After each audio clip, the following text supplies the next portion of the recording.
I was standing close enough to hear it. Andre Whitfield leaned down, his mouth just barely near Nova's ear, and he said something that made her whole body go still. Not the kind of still where you're calm. The kind where every single thing inside you stops working at the same time. 200 people in that ballroom. Crystal glasses. A live jazz band. $20 million worth of charity donors in one room. And Nova Caldwell, the sharpest woman I have ever known in my entire life, just stood there, eyes forward, chest not moving. I watched her swallow once. Then she walked away from him like nothing happened. She didn't speak for the rest of the night. I drove her home. She stared out the window the entire 40 minutes. SZA played low on the radio, and neither of us touched the volume. When I pulled up to her building, she finally said something. Imani. Yeah. Don't ask me what he said. I didn't, but I needed to know. And eventually I found out. Welcome to our channel, where we bring you emotional stories that stay with you. If you're new here, hit subscribe and the notification bell so you never miss a story. And if you're returning, thank you. Your support means everything. Now, stay until the end, drop a comment with your thoughts, and let's begin. Let me tell you about Nova Caldwell. Before I tell you about that night, Nova is the kind of woman people underestimate exactly once. She is 5'4", natural hair always twisted up perfectly, hazel eyes that don't miss a single thing. She built her legal career from the ground up: student loans, late nights, a studio apartment in Atlanta's West End where the heat barely worked in January. No connections, no family money, just her mind and the kind of stubbornness that gets mistaken for coldness. By the time she was 34, she was a senior corporate attorney at Mercer & Lane, one of Atlanta's most respected firms. The only black woman at that level. She knew exactly what that meant, and she carried it every single day without complaining once. Nova doesn't complain. That's one of the first things you learn about her. She also doesn't trust easily. She keeps people at a specific distance close enough to seem warm, far enough that nobody ever really gets in. I've been her best friend for 11 years, and even I knock before I enter certain rooms inside her. So when the Whitfield Foundation reached out to Mercer & Lane requesting Nova specifically for a 6-week consulting contract, I thought she'd be excited. A billionaire's foundation. Chicago-level money. The kind of case that puts your name on a different kind of list. She wasn't excited. She was suspicious. Nobody requests me by name at that level, she said. We were at her kitchen table. The offer letter printed out in front of her. 2 mugs of coffee going cold between us. They request a firm. The firm assigns someone. Maybe your reputation is getting out there. She looked at me over her mug. Imani. I'm serious. Andre Whitfield's team specified me by name, my bar number, and my case history going back for years. She tapped the paper. That's not reputation. That's research. She was right. I didn't say that out loud. She took the case anyway.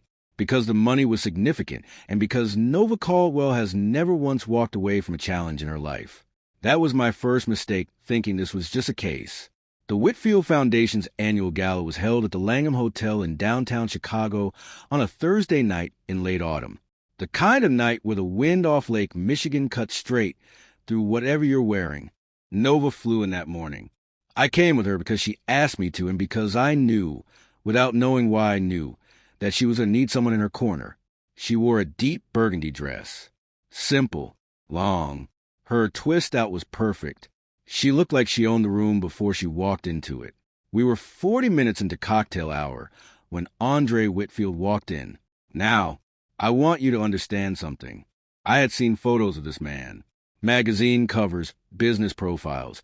The kind of pictures where men like him look polished but somehow unreachable.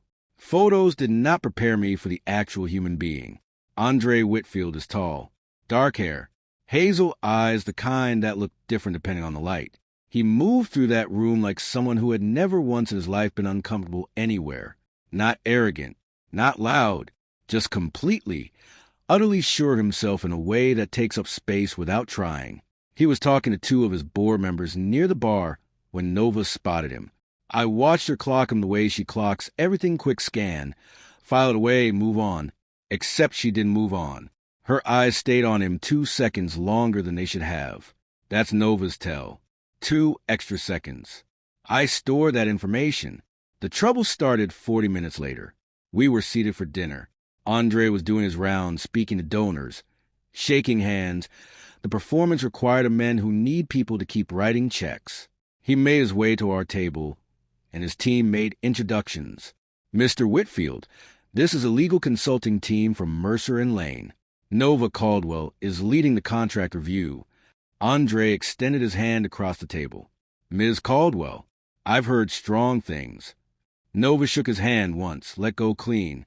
Mr. Whitfield, before we get too far into the evening, I do want to flag that I've had a chance to look at the preliminary documentation your team sent over. The table went a little quiet. His associate smiled nervously. Andre tilted his head slightly. And the charitable trust structure has 3 significant compliance gaps. If the foundation proceeded with the international expansion as currently drafted, you'd be looking at potential IRS scrutiny within 18 months. She said the way you'd say the weather. Calm, clear. I'm happy to go into detail at our working session on Friday, but I thought you should have that information tonight. The table was very quiet now. Andre looked at her for a moment, then his mouth curved, not a smirk. Something more complicated than that. You flew in this morning, he said. I did. And you spent your first night in Chicago reading compliance documentation. That's what you hired me to do. He held her gaze for exactly 3 seconds. Fair enough, Miss Caldwell. He straightened, nodded to the table. I'll look forward to Friday. He moved on. The woman to my left leaned over and whispered, Does she know who she just talked like that? I smiled into my wine glass. She knows exactly who she talked like that. But here is what I did not know yet. What none of us knew. 3 months before that gala. 3 months before Nova ever heard the name Whitfield Foundation. Andre Whitfield had a list on his desk of the top senior-level corporate attorneys in the Southeast. 6 names. He went through each one with his legal director. He crossed off 5 of them. He circled Nova's name and said, Her. His director said, Do you know her? Andre said, Set the contract. Nobody in that room knew why. His director thought it was the case history. His associate thought it was a billing rate. It was neither. That was the thing sitting underneath everything, the thing I wouldn't find out until much later, when it was almost too late. But I'm getting ahead of myself. The moment happened at 9:47 p.m. I remember because I checked my phone right before it. Nova had stepped away from our table to speak with one of the foundation's board members near the edge of the ballroom. I was watching from my seat. The conversation looked professional, measured. Nova had her slight smile on the one she uses when she's working. Then Andre appeared beside her. The board member excused himself almost immediately, which, looking back, tells me that was probably arranged. Andre said something. Nova responded. He said something else. Then he leaned down, just slightly, just enough that his mouth was close to her ear. He spoke. And Nova Caldwell, a woman I have watched go through a bar exam, a broken engagement, and her father's funeral without losing her composure, once went completely, utterly still. He straightened, said something else, then walked away without looking back. Nova stood at the edge of that ballroom for 11 seconds without moving. I counted. Then she turned, found me with her eyes across the room. And that was that. She didn't tell me what he said. Not that night. But I want you to stay with me. Because what happened on Friday at that working session, that is where this story truly catches fire. If you're feeling this story, hype it so others can find it. Comment where you're watching from. Now, back to the story. Friday came faster than Nova wanted it to. I know, because she called me at 6 a.m. from her hotel room. I was still asleep. She didn't apologize for that. I need you to tell me something honestly, she said. I sat up. Okay, do I seem like the kind of woman who gets rattled? I thought about that for exactly 1 second. No, good. A pause. Because I'm not rattled. She hung up. That is how I knew she was completely rattled. The working session was scheduled for 10 o'clock at Whitfield Capital Chicago offices on the 43rd floor of a building on Wacker Drive that looked like it was designed specifically to make people feel small when they walked in. Floor to ceiling glass. Lake Michigan visible from every angle.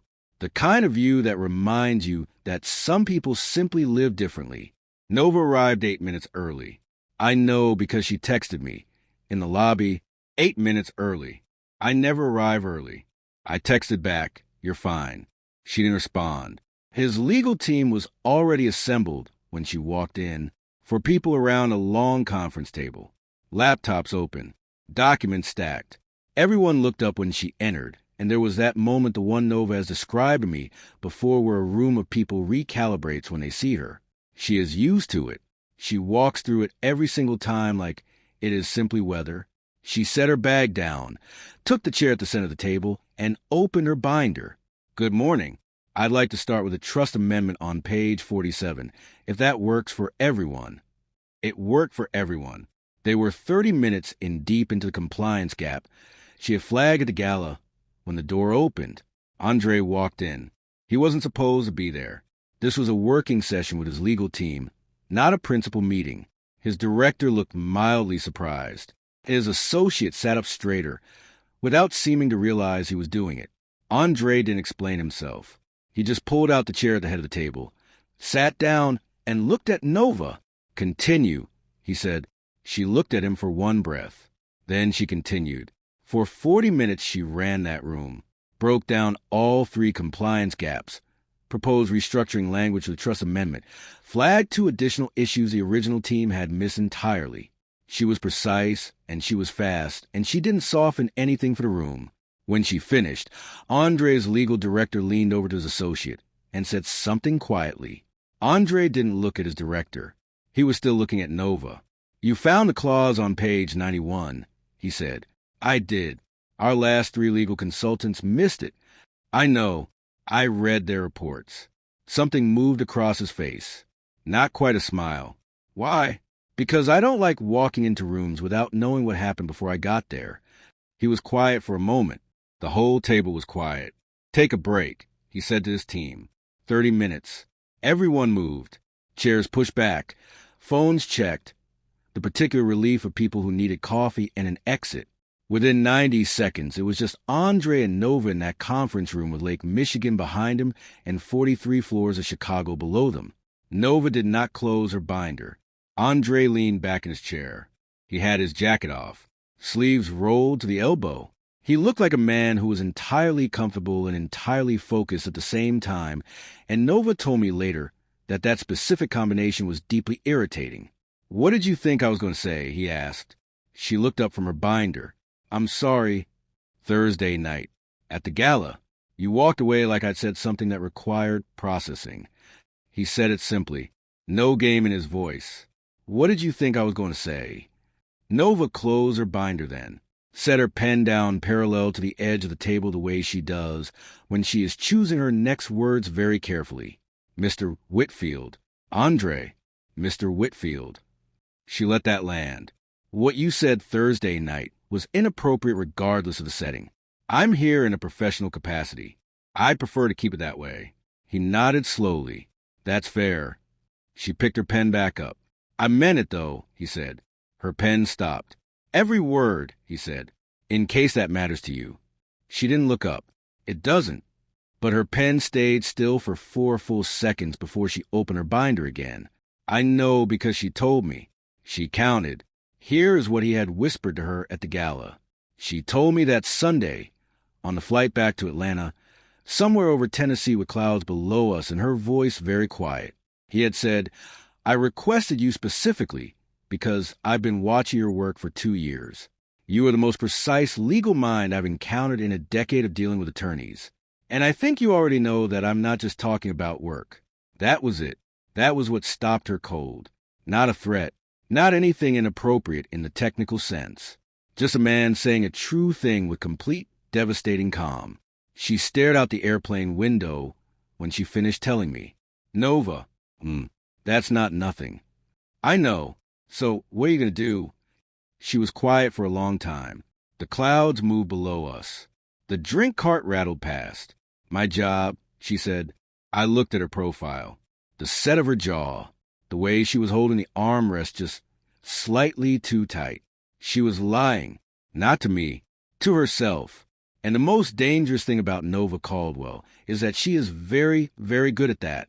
The 6-week contract meant she was back in Chicago every Tuesday and Thursday. She kept it professional. She kept it precise. She delivered work that his entire legal team talked about in emails she was not supposed to see, but his director forwarded to her anyway with a note that said simply, "Impressive." Andre was in the sessions, sometimes, not always. When he was there, he asked sharp questions and listened to her answers with a focus that she found, and this is her word, not mine, unsettling. When he wasn't there, she noticed. She didn't tell me that part. I figured out from the way she'd mentioned, casually, at the end of our calls, Andre wasn't in today, with a specific flatness in her voice that meant the opposite of flat. 3 weeks in, on a Thursday evening, he asked her to dinner, not a working dinner. He was clear about that. "Just dinner," he said, standing in the doorway of the conference room while she packed her bag. "Chicago has good food. You've been here 6 times, and I'm guessing you've eaten at the hotel every night." "I've eaten at the hotel every night. Come to dinner." She looked at him. He was leaning against the doorframe, jacket back on, looking at her with that particular patience that she had started to understand was not performance. It was just how he was built. "That would blur a line," she said. "The line is already blurred, Nova." It was the first time he used her first name. She felt it land somewhere in her chest, and she was furious about that, and she showed none of it. "Good night, Mr. Whitfield." She walked past him into the hallway. He didn't follow. But when she got the elevator and pressed a button and stood there waiting, she was acutely, annoyingly aware of exactly how close that doorway was behind her. She did not look back. That is the thing about Nova. She never looks back, except that night, in the elevator. Right before the doors closed, she looked back. He was still in the doorway, watching. The doors closed. She called me from the lobby. "Imani." "What happened?" "Nothing happened." "Nova." A long breath. "He asked me to dinner." I sat straight up on my couch. "And?" I said no. "Okay. Imani, why does saying no feel like losing?" I didn't answer right away, because that question coming from this woman who has never in her life felt like she was losing at anything told me everything. Something was already happening. Something she couldn't compliance gap her way out of. And 4 floors above her, in a conference room with Lake Michigan going dark outside the window, Andre Whitfield was still standing in that doorway, waiting. He was very good at waiting. That was the part that scared me most. Not for Nova, for both of them. The 5th week is when things broke open. Not all at once. That is not how it happens with people like Nova and Andre. It happened the way a crack moves through glass, slow, quiet, invisible, until suddenly the whole thing is compromised, and you cannot remember exactly when it started. It started on a Tuesday. Nova called me from the parking structure of the Whitfield Capitol building at 7:43 p.m. She had been in Chicago since that morning. The session had run 4 hours over schedule because they were in the final stretch of the contract review, and there were still 2 outstanding items that needed resolution before the foundation could move forward with the international expansion. She sounded different when I picked up. Not upset, not rattled the way she'd been in week 1. Something else. Something quieter. "You still at the office?" I asked. "Just leaving." A pause. "He stayed the whole session today." I kept my voice even. "Okay." 4 hours over. His entire team looked exhausted. He didn't look exhausted. What did he look like? She was quiet for a moment.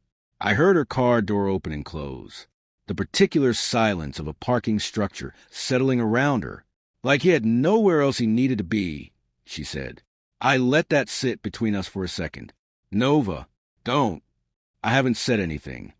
You were about to say something with a particular tone, and I'm asking you not to." I smiled at my ceiling. "Okay." She started her car. Mary J. Blige came through faint in the background and then got turned down. "He walked me to the elevator today," she said. And nothing. He just walked with me. Didn't say much. Asked if my flight back was early. I said yes. He said to get some rest. Another pause. That's it. That's it. That's it. We were both quiet. Imani, a man has not told me to get some rest, and I don't even know how long. I knew how long. For years. since the engagement ended and she packed that part of herself away so neatly that sometimes I forgot it had ever existed. It's a normal thing to say. I offered. I know it's a normal thing to say. That's what's bothering me. It felt normal, coming from him. Her voice dropped slightly. That should not feel normal. I did not point out that she had now voluntarily told me about the elevator, the walk, and what he said, all things she had categorized as nothing. I filed all of it quietly. Get some rest, I said. A short silence, then a sound that was almost a laugh. Good night, Imani. She hung up. The break happened Thursday. The final session of week 5 was supposed to be a clean wrap-up. 2 outstanding items, both manageable, both expected to take maybe 90 minutes. Nova told me she planned to be at O'Hare by 3. She did not make her 3 o'clock flight. What happened was this. They were working to the second outstanding item, a licensing question related to the Foundation's expansion into 3 southern states when Nova found something. Not a small something, a significant thing, a structural issue buried in an amendment that had been added 18 months ago, before her involvement, that created a direct conflict with the Foundation's existing charitable status in Georgia. She found it at 1:15 p.m. She sat with it for 60 seconds, reading it 3 times to make sure she was seeing what she was seeing. Then she looked up at Andre's legal director across the table. "Who approved the amendment on attachment C?" she asked. The director looked down at his copy. "That will come through our previous outside counsel." "When was it filed?" 18 months ago, approximately. Nova turned to the next page. Then the next. Her face was doing the thing it does when she is calculating, very still, eyes moving fast, a slight tension at the corner of her mouth. Andre was watching her. "Talk to me," he said quietly. She looked up at him directly. "If this amendment stands as written, your Georgia operations are in violation of your own charitable registration. Not potential violation. Current violation." She set the document down. "For approximately 18 months. The room went very still. His director said something about getting their compliance team on the phone. His associate started pulling up files. The table shifted into controlled chaos of people who had just discovered a problem and are trying to locate the edges of it. Andre did not move. He kept his eyes on Nova. "How bad?" he asked. "Manageable, if we move quickly and correctly." She was already writing. "I need 3 hours and access to your filing history going back 2 years. You'll have whatever you need." The room cleared out fast. His director on a call. His associate pulling documents. Within 10 minutes, it was Nova at one end of the long conference table surrounded by files, her laptop open, her jacket off, working with the focused intensity that I have seen her bring to things that matter to her. Andre brought her coffee at some point, set it beside her without interrupting. She did not look up, but she said "thank you" and reached for it 30 seconds later. He sat at the far end of the table and worked through his own emails. Quiet, present, completely unbothered by the hours passing. By 4 p.m., she had a draft remediation plan. By 5 p.m., it was a clean document ready for his compliance team to execute. She sat back in her chair, rolled her shoulders, reached for the coffee that had gone cold an hour ago, and drank it anyway. When she looked up, Andre was watching her with an expression she could not immediately name. "Done," he asked. "Draft is done. Your team takes it from here." She started stacking her documents. "I'll write up a full summary memo tonight and have it to your director by morning." "Nova." Something in his voice made her stop stacking. "That would have cost us significantly," he said, "if it had gone undetected through the expansion. Do you understand what you just did today?" She looked at him steadily. "My job." "You missed your flight. I'll book another one." He was quiet for a moment. "Have dinner with me." She opened her mouth. "Not a line," he said. "Not a blurred boundary. You just spent 4 hours fixing a problem that 3 other attorneys over 18 months did not catch. It's past 5 o'clock. You missed your flight. Have dinner with me." Nova looked at him across that long table. The city outside the windows had shifted into the amber and gold of early evening. Lake Michigan had gone that particular shade of dark blue that only happens right before the last light leaves. Something moved across her face. A decision being made in real time. 1 hour, she said. He nodded once. 1 hour. He took her to a small restaurant 3 blocks from the office. Not a power restaurant. Not the kind of place designed to impress. Dark wood, low lighting, the smell of garlic and something slow-cooked. The kind of place a person goes when they actually want to eat. They ordered. They talked. Not about the foundation. Not about the case. He asked her about Atlanta. She told him about her grandmother's house in southwest Atlanta, the one with a fig tree in the back that produced so many figs every summer that her grandmother made preserves and still had to give bags of them away to the neighbors. She told him about Sunday dinners that started at noon and lasted until dark. Collard greens with smoked turkey, baked mac and cheese with a crust, cornbread straight from the cast iron skillet. He listened the way he did everything. Completely. She asked him about Chicago. He told her about growing up in a house full of noise and expectation, a father who measured everything in outcomes, and a mother who measured everything in whether you showed up. He said he spent most of his 20s confusing those two systems, and most of his 30s trying to untangle them. Which one won? She asked. He thought about it. My mother's. Eventually, she looked at him across the table. The low light did something to his eyes. She looked away before the thought completed itself. 1 hour became 2. When they finally stood to leave, she reached for her coat, and he held it for her, and for a moment, just a moment, his hands rested on her shoulders before dropping away. She went very still. The same kind of still as the gala. He stepped around to face her. They were close in the narrow space between the table and the wall. Close enough that she was aware of exactly how little space existed between them. Nova. His voice was low. I need to tell you something. Her chin came up slightly. The armor going on automatically. Not tonight, he said. But soon. There's something you don't know and you should. Her eyes searched his face. What is it? Not tonight, he repeated. I don't want to ruin tonight. She studied him for a long moment. That's not a comfortable thing to say to someone. I know. His eyes held hers. I'm sorry. They stood there in that narrow space for 3 full seconds. Then Nova stepped back, put her coat on properly, picked up her bag. Good night, Andre. She walked out. On the sidewalk outside, the November wind off the lake hit her like a wall. She stood in it for a moment, phone in her hand. Thumb over my name. She did not call me that night. She went back to the hotel, sat on the edge of the bed, still in her coat, stared at the opposite wall. He had said, there's something you don't know and you should. She turned those 9 words over and over in her mind until 2 in the morning. She did not sleep well. And somewhere across the city, in a penthouse on the Gold Coast, I imagine Andre Whitfield was awake too, sitting with what he had almost said, what he still had to say. The thing that was going to change everything. She found out on a Wednesday, not from him. That is the part that mattered most. That is the part she could not get past, not that he had done it, but that he had sat across from her at that small restaurant and held her coat and looked in the eye and said, there is something you don't know, and then let her walk back out into the cold without telling her. She found out from his legal director. His name was Patrick Reeves. Mid-50s, careful man, the kind of person who measures every word before releasing it into the world. He had been with Whitfield Capital for 11 years. He was not a man who made careless mistakes, which is why what happened was not a mistake. Nova was in the Chicago office for what was supposed to be the final wrap-up session. The remediation plan she had drafted the week before had been executed cleanly by the compliance team. The international expansion was back on solid ground. The 6-week contract was essentially complete.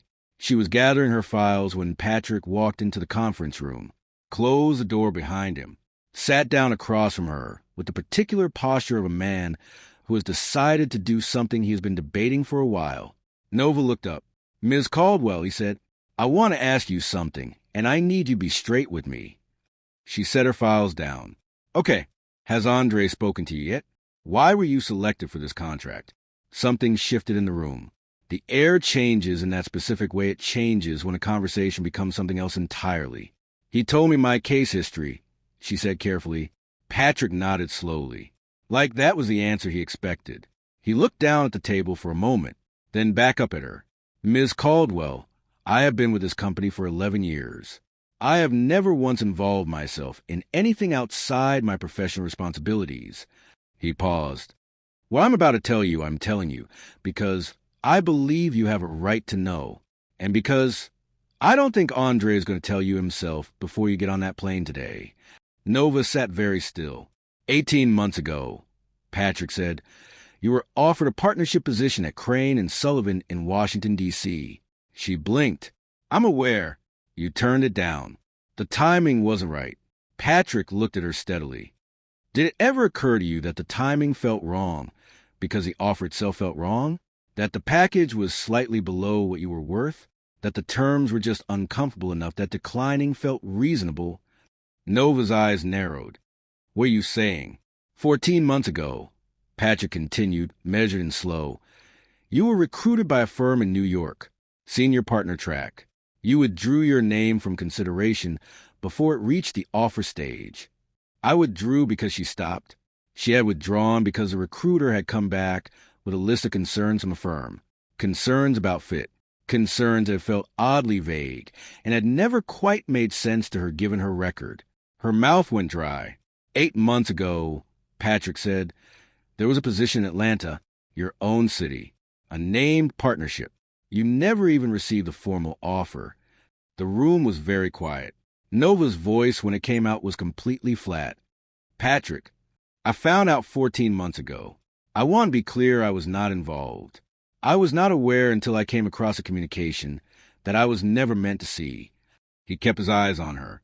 Andre had a contact at each of those firms. Not threats.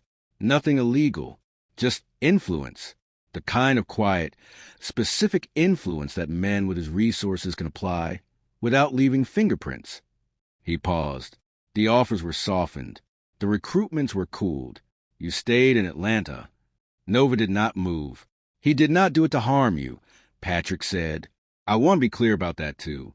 I have worked with this man for 11 years, and I know the difference between him acting from malice and acting from... He stopped. Choose his next word carefully. Fear. The clock on the wall ticked 4 times. Fear, Nova repeated, the words sitting in her mouth like something foreign. He was afraid that if you took one of those positions you would move, leave Atlanta, and he would lose. Patrick looked at her. I don't know exactly what he thought he would lose. I don't think he fully knows either. Nova stood up, not fast. She moves the way she moves when something inside her has gone very quiet. She picked up her files. She put them in her bag.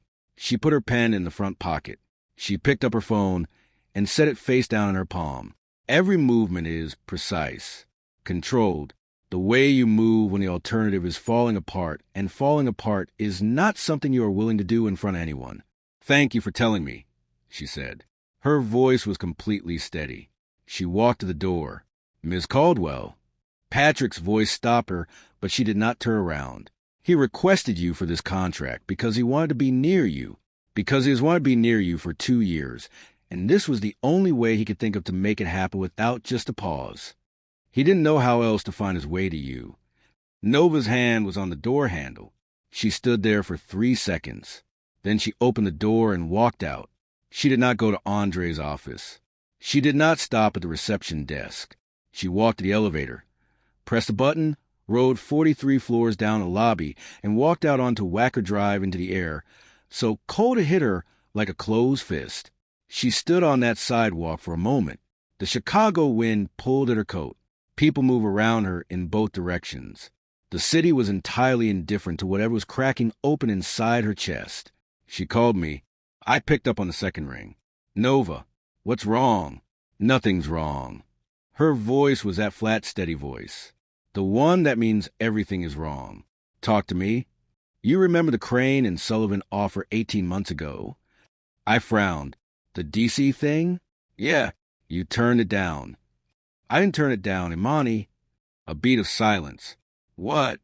It made me uncomfortable, deliberately, by someone with enough money and enough connections to make an offer feel wrong without ever touching it directly. Her voice dropped, and the New York recruitment and the Atlanta partnership 8 months ago that I never even heard about. I sat up slowly. Nova. Who? She didn't answer right away. A city bus went past her. I heard it. Andre, she said. I said nothing. The word sat between us like something with weight. 2 years, she said. 3 opportunities. Gone. Because he was... She stopped, took one breath. Because he wanted me to stay in Atlanta, Imani, so he would have a reason to find a way to me. Oh my God. I want you to know that I am standing on a sidewalk in downtown Chicago, and I am not crying. Her voice was steady and terrible. I am not crying. Nova, he sat across the dinner table from me last week and held my coat and told me there was something I didn't know, and then he let me walk out into the street and did not tell me. Her voice tightened on that last sentence, just slightly, the only crack in the whole surface. What are you going to do? A long pause. The wind moved across the phone. I'm going upstairs, she said. My stomach dropped. Nova, wait, I'm going upstairs. Imani. She hung up. She went back through the lobby, back into the elevator, back up 43 floors. She did not stop at reception this time either. She walked down the hall to the corner office at the end. His assistant stood up and said something. Nova did not slow down. She opened his office door. Andre was at his desk. On the phone, he looked up when she walked in and something crossed his face in awareness, immediate and complete, like a man who knew this moment was coming and had been bracing for it. He said something quiet into the phone and set it down. Nova stood in the middle of his office. Chicago spread out behind him in every direction. She looked at him across the space between them. Crane and Sullivan, she said. He did not look away. Yes. New York. Yes. The Atlanta Partnership. Yes. Just yes. Every single time. No flinching. No scrambling. No immediate rush of explanation. Just the acknowledgement landing clean and full weight. Her jaw was tight. You had no right. No, he said. I didn't. Those were my opportunities. My career. My choices. Her voice stayed level, and that levelness cost her something. I know it did. You took choices away from me. Because of what? Because you wanted her to stop. Pressed her lips together. What did you want, Andre? He stood up slowly. Did not move toward her. Just stood. I wanted more time, he said. I didn't have a way to you. I didn't know how to build one. And I knew if you left Atlanta, I would never... He stopped himself. Started again. It was wrong. What I did was wrong. I knew it was wrong when I did it, and I did it anyway. You manipulated my life. Yes. For 2 years. Yes. Her eyes held him across the room. Something moved through her face that she did not let complete itself. And then you brought me here, she said, under a professional contract. So I would be in the same building. So you could hear her voice drop. What was the plan, Andre? What did you think was going to happen? He looked at her with those hazel eyes, and his voice, when it came, was quiet and completely undefended. I thought if you were near me for long enough, you might see something worth staying for, without me manufacturing it. A beat. I know how that sounds. It sounds like a man who decided what was best for my life without asking me. It sounds like a man who did not believe I would choose him if given the actual choice. Something shifted in his face at that. Something that looked almost like pain. Would you have? He asked. The question sat in the air between them. Nova looked at him for a long moment, her bag still on her shoulder, her coat still on, ready to leave, physically arranged for exit and yet standing there. She did not answer. She turned and walked out. This time she made it to the elevator and did not look back. This time she made her flight. She sat in seat 14A with her hands folded in her lap and her eyes straight ahead, and did not say a single word for the entire 2-hour flight back to Atlanta. I picked her up from the airport. She got in my car. I did not ask questions. We drove to her apartment. I parked. She still had not spoken. Come inside, she finally said. We sat in her kitchen. I made tea she didn't drink. The apartment was quiet the way apartments get quiet when something large has happened inside them. After a long time she looked at me. He asked me if I would have chosen him, she said. If I'd been given the actual choice. What did you say? Her eyes went to the window. Atlanta dark outside. The fig tree her grandmother had planted in a pot on her balcony, just barely visible in the light from the street. I didn't say anything, she said. Nova, what's the answer? She was quiet for so long, I thought she wasn't going to respond. Then, very quietly, I don't know.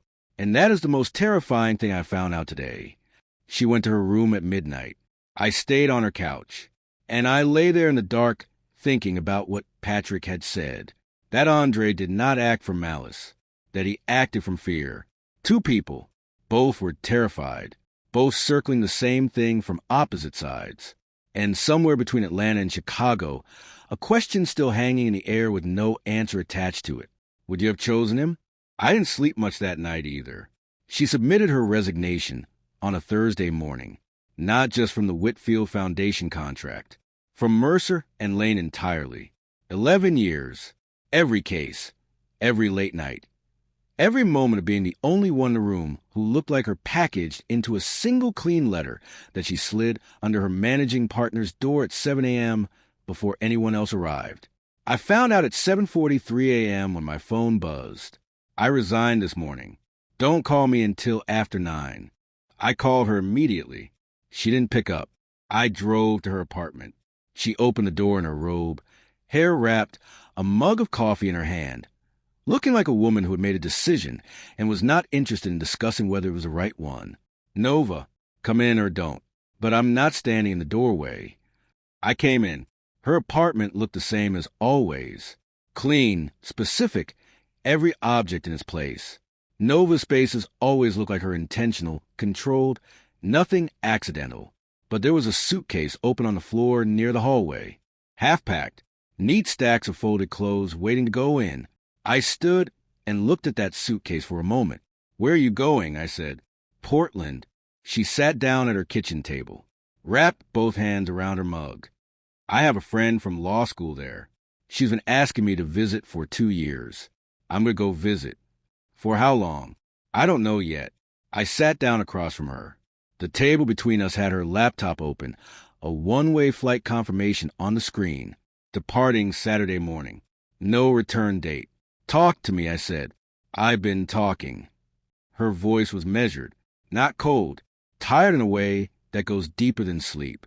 I've been talking to you for 6 weeks about this man, Imani. I've been analyzing and processing and cataloging every single interaction like it was a case file. She looked down at her coffee. I'm exhausted. That's not a reason to leave your job and book a one-way flight. I left my job because my job had become compromised, because I cannot sit in that firm and look at that contract and pretend that the professional line is still intact. Because every time I look at the Whitfield file, I think about what he did, and I feel she stopped. What do you feel? She was quiet for a moment. That's the problem. I don't have one clean feeling about it. I have about 9 different ones sitting on top of each other, and I can't sort them out, and I need distance to do that. I looked at her across the table, the woman I had known for 11 years, who had walked through harder things than this without flinching, who right now looked not broken but genuinely, deeply unsure, which for Nova was almost the same thing. He was wrong, I said. I know. What he did was a violation of your autonomy. I know that too. And... She looked up. And what? You said you had 9 feelings. Nova, you named one. What are the other 8? She set her mug down, turned it slightly on the table, a half rotation, then back. That he did it because he was scared, she said quietly. Not because he wanted to control me, because he was scared of losing access to someone he hadn't even found a way to yet. She paused. And I understand fear. I understand building walls around something you're not sure how to protect. Her jaw tightened. I just didn't expect to be on the other side of someone else's walls for once. The room was very quiet. Outside, Atlanta was waking up. Traffic sounds, a neighbor's door, the ordinary machinery of a morning that didn't know anything had changed. There's something I need to tell you, I said. Nova looked at me. I had been sitting on this for 6 months. I had told myself it wasn't my information to share. I had told myself it didn't change anything. I had told myself a lot of things that were true, but also convenient. 6 months ago, I said, before the foundation reached out to Mercer and Lane, before any of this started. Her eyes were steady on mine. Andre called me. The silence that followed had a texture to it. "He called you," she said. "I don't know how he got my number. I don't know how long it took him to find it. I picked up because it was a Chicago area code, and I thought it might be about a client." I kept my eyes on hers. He said his name. He said he understood if I hung up. He said he had one question. Nova did not move. He asked me if you were happy. I let that sit for a second. That was it. She is just happy. Like he had been sitting somewhere trying not to ask for it, and finally couldn't hold it anymore. Something moved through Nova's face. She looked down at the table. "What did you tell him?" she said. Her voice was very quiet. "The truth." I paused. I told him no, not unhappy, but not the kind of happiness that fills a whole room. The kind of happiness that's really just very organized contentment. She was still looking at the table. "He went quiet for a long time," I said. "Long enough that I thought the call had dropped. Then he said I stopped. Made sure I had the words right. He said, 'She deserves to be,' and he hung up." The kitchen clock ticked. Nova's hands were flat on the table now. Both of them, pressed down like she needed to feel something solid. "6 months ago," she said. "Yes." "Before the contract." "Yes." "So he called you, found out I wasn't fully happy, and then 6 months later built a professional pathway just to get near me." She was working through out loud the way she works through case logic. Except her voice had something in it that case logic never puts there. Not to fix it, just to be near it. "Near you?" I said. "Yes." She stood up. I walked to the kitchen window. Stood with her back to me looking out at the balcony where her grandmother's fig tree sat in its pot, bare now in November, just the dark branches against the gray Atlanta morning. I waited. "Imani," her voice from the window. "Why didn't you tell me?" "Because I didn't know if it meant anything yet. Because I didn't want to plant something in you that might not grow." I paused. "Because you would have shut it down before it had a chance, and I wasn't sure that would have been the right thing." She turned from the window. Her eyes were bright. Not crying. Nova does not cry easily. But bright in a way that means the pressure is there. "You made a choice for me," she said. The words landed. I felt them. "I did," I said, "and I'm sorry, and I'm telling you now." She looked at me for a long moment. Then she looked at the suitcase on the floor, the open laptop, the one-way flight to Portland on the screen. She walked over to the laptop slowly, stood in front of it. I held my breath. She closed the laptop. Not a decision yet, just a pause. The flight is still booked. The suitcase is still open, but the screen closed. She stood there with her hand on top of the laptop. For a long moment, her phone buzzed on the counter. We both looked at it. Chicago area code. Neither of us moved for 3 full seconds. Then Nova picked it up, looked at the screen, set it face down on the counter, without answering. But she did not walk away from it. She stood right there beside it. And I understood then what I was watching. Not a woman deciding whether to answer a phone call. A woman deciding whether to answer a question that had been sitting in the air for 6 weeks. Would you have chosen him? Her hand rested on the counter next to the phone. The call rang out. A moment later, the notification came. Voicemail. Nova looked at the phone for a long time. Then she picked it up, pressed play, held it to her ear. I watched her face. I could not hear what he said.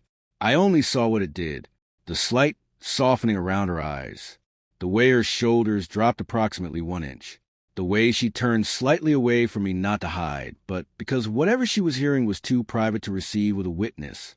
The voicemail ended. She lowered the phone. She stood there quietly for a moment.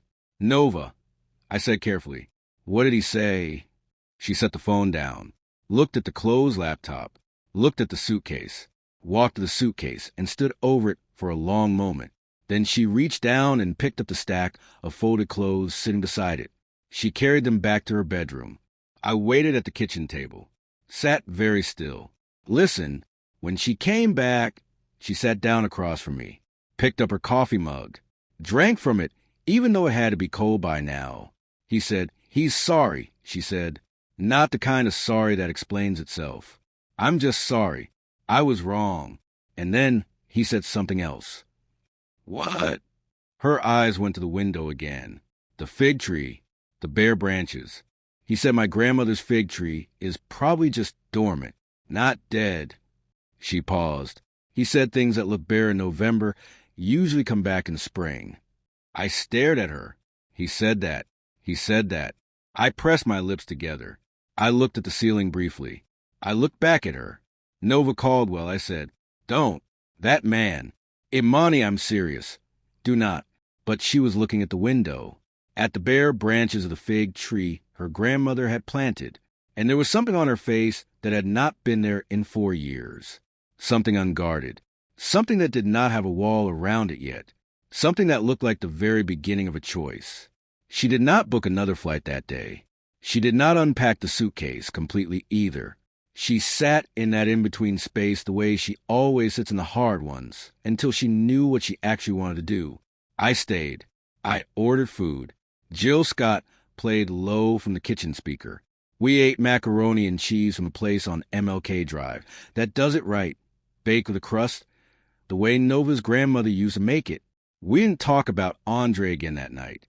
But at 11 p.m. when I was putting on my coat to leave, she stopped me at the door. Imani. Yeah, thank you for telling me. About the call. I nodded. And I need you to know something. She looked at me steadily. The next choice I make, whatever it is, it's going to be mine. All the way mine. I know, I said. Good. I hugged her. She hugged back, really hugged, which Nova does not always do. Then I left. I sat in my car in front of her building for a moment before I started the engine. Her kitchen light was still on. I could see her silhouette moving around in there, putting things away, doing the ordinary small things people do when something large is settling inside them. I started my car. I drove home, and I said a quiet prayer for both of them, for the man standing in whatever room he was standing in, waiting on the other side of a decision he had no control over, and for the woman in the lit kitchen, trying to figure out the difference between protecting herself and punishing herself. Those are two different things. It took Nova Caldwell 36 hours to figure that out. What happened at the end of those 36 hours, that is the last part of the story. And I promise you it was worth every single second to wait. The rain started on Saturday morning. Not the dramatic kind. Not the kind that announces itself. The quiet kind that begins before you wake up and is just simply there when you open your eyes, steady and gray and patient. Like it had been waiting for permission to start. Nova called me at 8 a.m. I picked up before the second ring. I need you to listen, she said. Don't talk until I'm done. Okay. I have been afraid of being chosen my whole life. Her voice was steady and quiet. The kind of quiet that comes after something has been thought through completely. Turn over every way.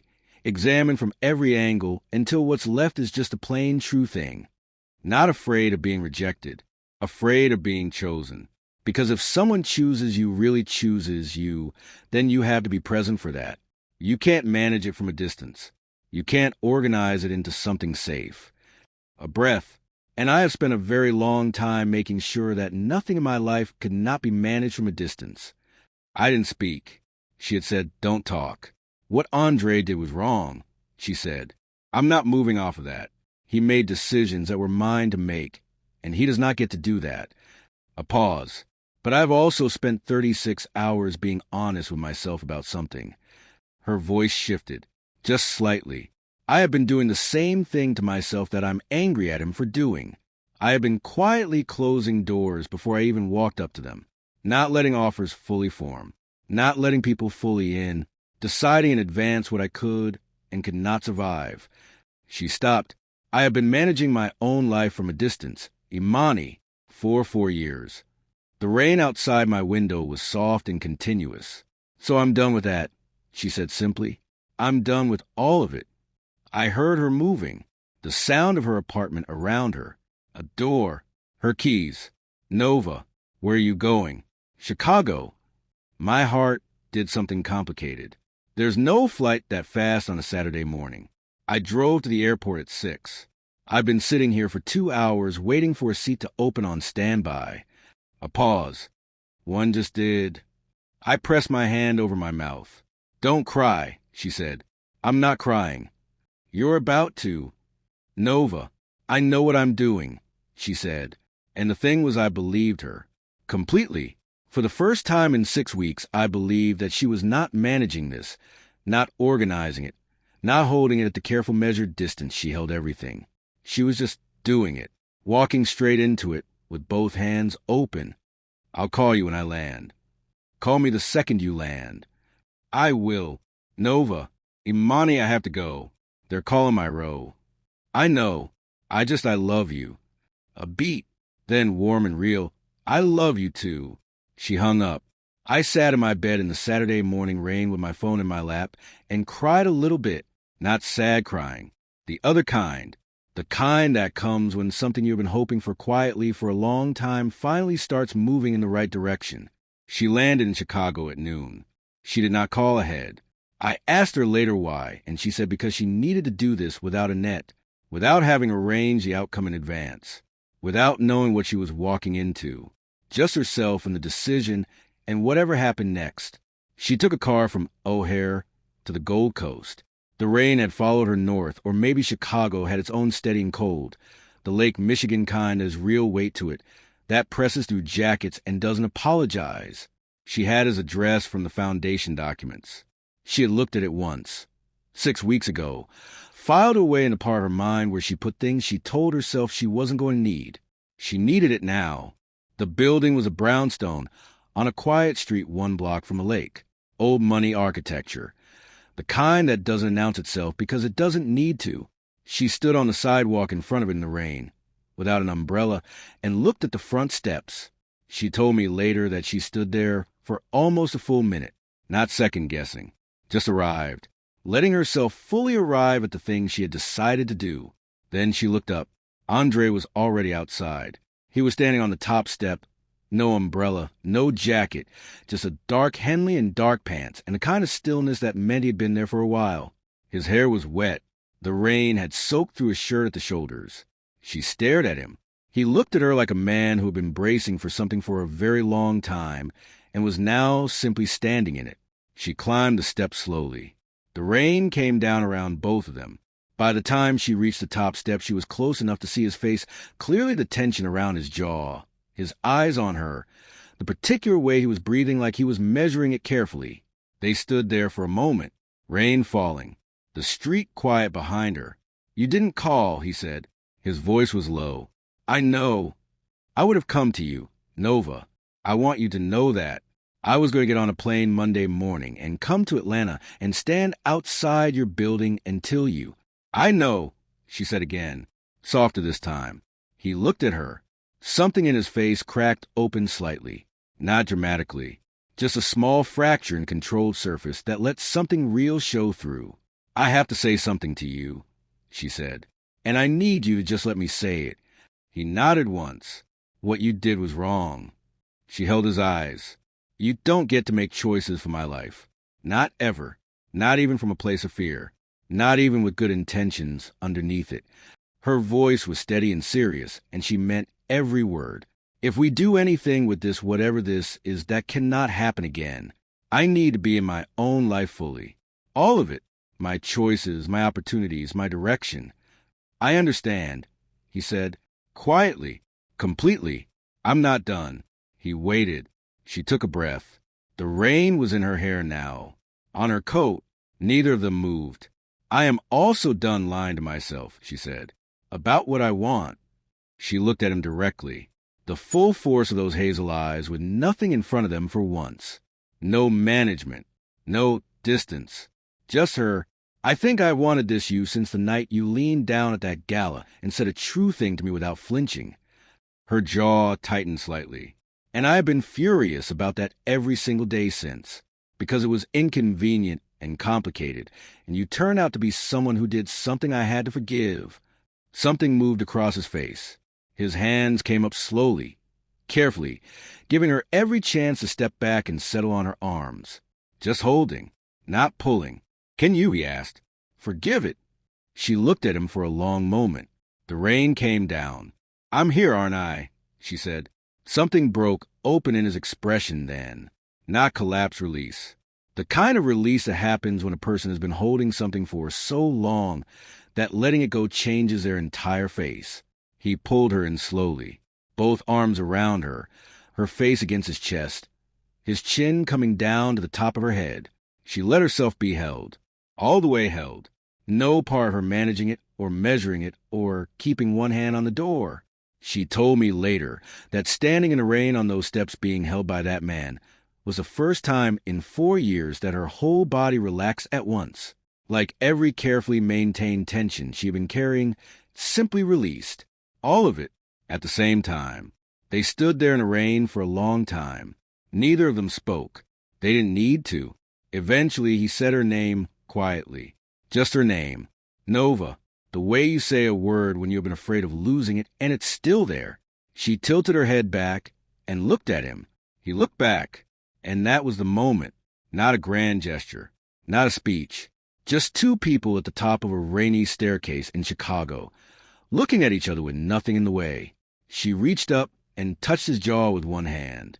He turned his face slightly into her palm the way people do when they have been starved of something gentle for a long time. That was it. That was the whole thing. They went inside out of the rain. I got the call at 2:17 p.m. Chicago time. She picked up before I could say anything and said, "I'm okay." "I know," I said. "Are you happy?" A pause. I heard Chicago around her. The rain against the window. Something warm and indoor. "Yeah," she said quietly. "Yeah, Imani. I think I am." I smiled at my ceiling for the second time in this story. "Good. I'll call you tomorrow. Take your time." She laughed, soft and real. I had not heard that laugh in a long time. "Good night. Good night, Nova." She hung up. I set my phone down. Outside my window, the Atlanta rain had stopped while I wasn't paying attention. The sky was doing that thing it does after a long rain, that particular clean gray that means it's finished and something else is coming. I thought about what Nova had said that morning, about being afraid of being chosen, about managing life from a distance, about the doors she had been closing before she ever walked up to them. I thought about Andre standing on those wet steps without a jacket, already outside, already in the rain, not arranging it, not managing it, just standing in whatever was coming. Two people who learned the same lesson from opposite directions. I picked up my phone one more time, looked at it, put it down. Some stories you don't need to add anything to. Some stories just need you to get out of the way and let them finish. Nova Caldwell went back to Atlanta 10 days later. She had 3 job offers by the end of that month, real ones, fully formed, that nobody had quietly closed before they reached her. She took the one that made her feel most like herself. Senior partner. Her own name attached to something. Andre flew to Atlanta on the first Friday of the following month, and the one after that, and the one after that. The fig tree on Nova's balcony bloomed in the spring, right on schedule, just like he said it would. What would you rate this story? Drop 0 to 10 in the comments right now. If this story moved you, hit subscribe for more emotional journeys every single day. And if it truly touched your heart, consider leaving a super thanks. Your support helps us create more stories like this. Every contribution, big or small, means the world. Ready for the next story?